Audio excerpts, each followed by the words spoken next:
బాలికల చదువు సమాజ అభివృద్ధికి హితవు అని నమ్మిన ఒక వ్యక్తి ప్రయాణమిది. సమాజంలో బాలికలు చదువుల్లో, క్రీడల్లో మెరుగైన ఆరోగ్యంతో ఎల్లప్పుడూ గొప్పగా ఉండాలని కోరుకునే ఒక వ్యక్తి ఆలోచన నుంచి పుట్టిందే ఈ ఎస్ఎస్ఎస్ వెన్నెల చారిటబుల్ ట్రస్ట్ మరియు ఫౌండేషన్.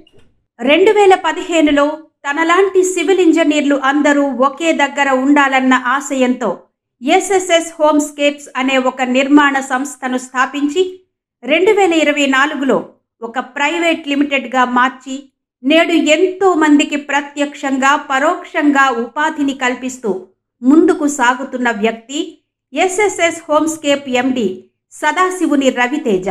నిర్మాణ రంగంలో వివిధ శాఖలలో సేవలందిస్తూ దినదినాభివృద్ధి చెందుతున్న తన సంస్థ ద్వారా సమాజానికి ఎంతో కొంత సేవ చేయాలనే ఉద్దేశ్యంతో ముఖ్యంగా తల్లిదండ్రులు లేని అనాథ బాలికలకు చదువు, వైద్యం, క్రీడల్లో అత్యున్నత స్థాయికి తీసుకెళ్లాలనే సదుద్దేశ్యంతో ఎస్ఎస్ఎస్ వెన్నెల చారిటబుల్ ట్రస్ట్ని స్థాపించి ముందుకు సాగుతున్నారు.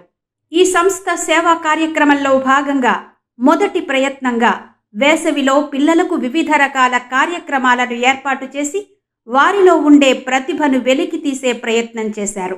చినముషిడివాడలో గల శ్రీ సాయి దేదీప్య ఇంగ్లీష్ మీడియం స్కూల్లో పిల్లలకు సమ్మర్ క్యాంప్ ఏర్పాటు చేసి వారికి పెయింటింగ్, తెలుగు, ఇంగ్లీష్ లాంగ్వేజ్ తరగతులు, ఈజీ సైన్స్, ఈజీ రైటింగ్ మొదలగు వాటిలో పోటీలు నిర్వహించారు. ఈ కార్యక్రమానికి 95వ వార్డు కార్పొరేటర్ శ్రీ ముమ్మన దేవుడు గారు పాల్గొని పిల్లలకు బహుమతులు అందజేశారు. ఆడపిల్లల భవిష్యత్తు తన బాధ్యతగా తీసుకుంటూ ఈ సంస్థను నడుపుతానని, దీనికి అందరూ సహకరించాలని సంస్థ ఫౌండర్ సదాశివుని రవితేజ కోరారు. 2వ కార్యక్రమాన్ని విజయనగరంలో చేపడతామని, అదేవిధంగా ప్రతి నెల వృద్ధులకు, అంధులకు, పిల్లలకు, వికలాంగులకు ఇలా ప్రతి నెల ఒక సేవా కార్యక్రమాన్ని చేస్తామని తెలియజేశారు. భవిష్యత్తులో వెన్నెల చారిటబుల్ ట్రస్ట్ ద్వారా అనాథ బాలికలకు ఉచిత వైద్యం, విద్య, వసతులు కల్పిస్తామని ఈ సందర్భంగా రవితేజ తెలిపారు.